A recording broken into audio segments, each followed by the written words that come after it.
शिर्डीचे साईबाबा मंदिर बॉम्बने उडवून देण्याची धमकी साईबाबा संस्थानला मेलद्वारे करण्यात आली आहे। सुरक्षा यंत्रणा यानंतर अलर्ट झाल्या आहेत। काल सकाळीच धमकीचा मेल प्राप्त झाल्यानंतर संस्थानाचे सुरक्षा अधिकारी यांनी शिर्डी पोलीस ठाण्यात या संदर्भात फिर्याद दाखल केली। पोलिसांनी अज्ञाताविरोधात गुन्हा दाखल केला असून तपास सुरू आहे। दरम्यान साई मंदिराची सुरक्षा यंत्रणा अलर्ट झाली असून साई मंदिराच्या प्रवेशद्वारावर चोख पहारा देण्यात येतोय। याचाच आढावा घेतलाय आमचे प्रतिनिधी हरीश दिमोटे यांनी। पाहूया। साईबाबांचं मंदिर बॉम्बने उडवून देणार असल्याचा मेल आल्यानंतर कुठेतरी शिर्डीची सुरक्षा व्यवस्था आता अलर्ट झालेली आहे। मी आता शिर्डीच्या साई मंदिराजवळ आहे आणि आपण जर बघितलं तर साई मंदिराचं हे 2 नंबर गेट आहे।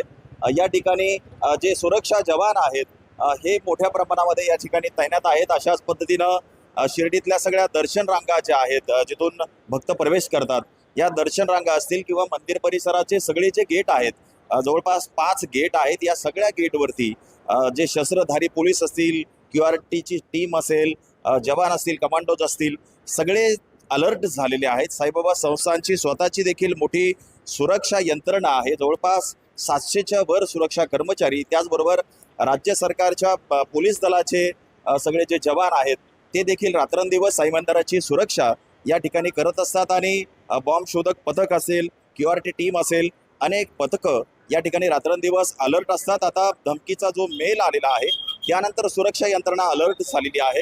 साईबाबा संस्थांनी शिर्डी पोलीस ठाण्यामध्ये गुन्हा देखील दाखल केलेला आहे। त्यानुसार आता ATSची टीम असेल किंवा पोलीस पथक असेल यांच्याद्वारे या मेलची खात्री केली जाणार आहे आणि त्यानंतर ज्या कोणी हा मेल पाठवलेला असेल त्याचा शोध घेऊन कारवाई केली जाणार आहे। हरीश दिमोटे, न्यूज 18 लोकमत, शिर्डी आहे।